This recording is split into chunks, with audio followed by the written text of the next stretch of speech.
Aristotle's Four Key Contributions to Philosophy by John Vespasian. Aristotle, 384 to 322 BC, made four decisive contributions to philosophy. First, in metaphysics, he refuted Plato's theory of forms. While Plato had believed in a world of pure abstractions, which he called forms, Aristotle emphasized observing the material world. Second, Aristotle came up with the concepts of substance and form. He asserted that each item is composed of substance and form.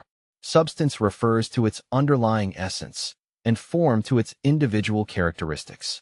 The combination of substance and form define the identity of each entity or person.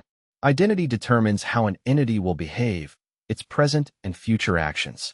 Those are connected by relations of cause and effect, which constitute Aristotle's theory of causality. Aristotle studied motion and defined four types of causation: material cause, formal cause, efficient cause, and final cause. The latter, final cause or purpose, is crucial for understanding human motivation and behavior. Third, Aristotle reinvented morality in his Nicomachean Ethics. He argued that the goal of human life is eudaimonia, happiness, flourishing, thriving, fulfillment, and that the path to eudaimonia requires a virtuous life. Aristotle's view of virtue is linked to individual happiness, not to supernatural edicts. He came up with a new art theory in his work, Poetics, and identified objective criteria for telling apart good from bad art, explaining the link between art and happiness. Fourth, in his work, Politics, Aristotle examined all forms of government: monarchy, aristocracy, polity, and the risks of corruption that transform them into tyranny, oligarchy, and mob rule. He favored a mixed form of government where power is divided amongst the monarch, the aristocracy, and the people. Let us explore these four key contributions one by one. Aristotle's first key contribution to philosophy: knowledge theory. Aristotle refuted once and for all the theory of forms devised by Plato, 428 to 347. Plato had conveyed his philosophy through his dialogues, a literary genre where Socrates is often the main character. The key element of Plato's philosophy is the theory of forms or theory of pure abstractions. Plato believed that the world we perceive is just an imperfect reflection of an intangible world made of pure abstractions or forms. According to Plato, the acquisition of knowledge consists of accessing the world of forms. Plato stated that most people live in a state of ignorance, like prisoners in a cave, perceiving only shadows of a true reality, which can only be accessed through education about the forms. Aristotle's greatest contribution was to discard the theory of the forms. We learn through observation and thinking, he said, not by mystical connection to a world of pure abstractions. You should look at reality, study the characteristics of entities, and figure out how they are interconnected through causality. Aristotle's second key contribution to philosophy: identity and causality. Aristotle asserted that every entity in the world is composed of substance, its underlying essence, and form, its individual characteristics. By examining those, we can grasp and define the identity of each object or person. The impact of Aristotle's analysis tools is revolutionary. It is a recognition that human beings possess the ability to ascertain the individual characteristics of minerals, plants, animals, and human beings, and predict their behavior accordingly. Unfortunately, countless philosophers in history have opted for deviating from Aristotle's insights. Even 10 centuries after Aristotle's death, the French philosopher René Descartes, 1586 to 1650, was proposing a knowledge theory inferior to the one put forward by Aristotle. In 1641, Descartes published his Meditations on Primary Philosophy, outlining his knowledge theory. He tried to arrive at knowledge by doubting everything that could be doubted. He eventually arrived at the conclusion cogito, ergo sum, which means in Latin, I think, therefore I am. In this way, he claimed to have proven that the basis of knowledge is innate. Aristotle must have turned in his grave upon learning that it had taken 1,000 years for a philosopher to come up with such nonsense. For all practical purposes, Descartes had come back to Plato's theory of the forms. To make things worse, Descartes proposed a dual view of reality. He distinguished between the mind, residential cogitans, and the body, residential extensa.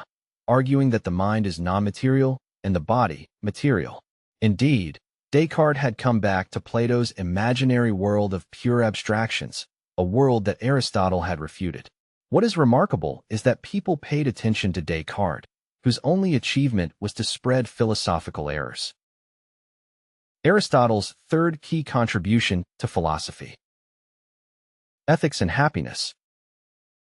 Aristotle reinvented morality in his Nicomachean Ethics by identifying happiness as the goal of human life. It is crucial to point out that Aristotle's concept of happiness is very complex. It is linked to achievement, flourishing, and thriving, not to the selfish satisfaction of physical urges. After Aristotle's death in 322 BC, it did not take long for his morality definitions to be forgotten. They were rediscovered in the Renaissance, but then forgotten again. For instance, Thomas Hobbes, 1588 to 1679, showed no understanding of Aristotelian ethics. In his book, Leviathan, written in 1651, Hobbes presents a very pessimistic view of human nature. He described the state of nature as a condition of war of man against man, where life is solitary, poor, brutish, and short. What a gigantic difference with Aristotle's optimistic view of human nature. Hobbes argued that, in the absence of strong authority, all individuals will be in constant conflict. In contrast, Aristotelian ethics provides a more realistic conception of human beings. It is astonishing that Hobbes had overlooked vast historical evidence of the human striving towards peace, cooperation, and trade. Hobbes' definition of the state of nature as solitary and brutish lacked any basis in reality.